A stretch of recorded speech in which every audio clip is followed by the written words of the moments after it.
Napoleon Bonaparte at a diplomatic reception and thought him an attractive, almost handsome man, very unlike the villainous cartoons they had seen in England, in which he had been depicted as a monster. It was therefore all the more of a shock when in May, when they were looking forward to a summer of levees, assemblies and balls, that the armistice came to an end. Napoleon Bonaparte was furious. The war he had intended had come, but too soon. By forcing the issue before his navy was ready, the English had regained half the ground they had lost in the peace. But the English abroad were not to be aware of what their government was doing, and 10,000 tourists were arrested and interned. Such an action, entailing the imprisonment of civilians, was contrary to all civilized precedents, and the British at home were appalled and shocked at this savage action. This, however, was no consolation for the innocent tourists, who found themselves dragged from their houses or the elegant hotels they had rented for the season. It was only because Sir Edward had a friend in the French government that he was warned about what was to happen 12 hours before the edict was put into operation.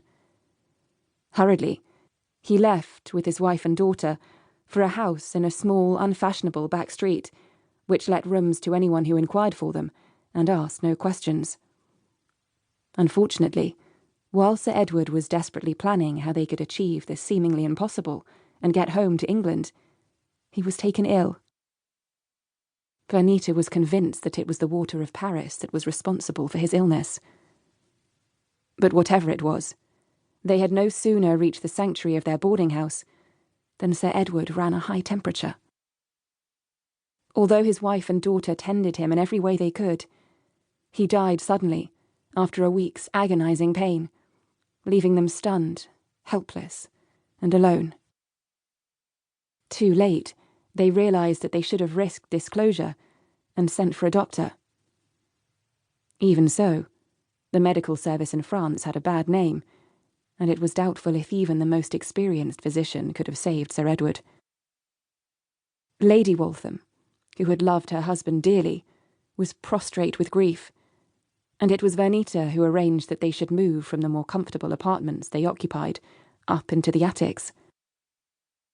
Sir Edward had quite a considerable sum of ready cash on him, since, as soon as he had known that they must go into hiding, he had drawn out the full amount of his letters of credit from the bank. But Vernita sensibly realized that this would not last forever, and as the war before the armistice had been fought for 9 years, she thought with a sinking of her heart that now hostilities were resumed, they might continue for another 9. "We must save every possible penny," she said to her mother. She realized from her mother's helpless response that it was up to her to take the lead and play her father's part in deciding everything they should do.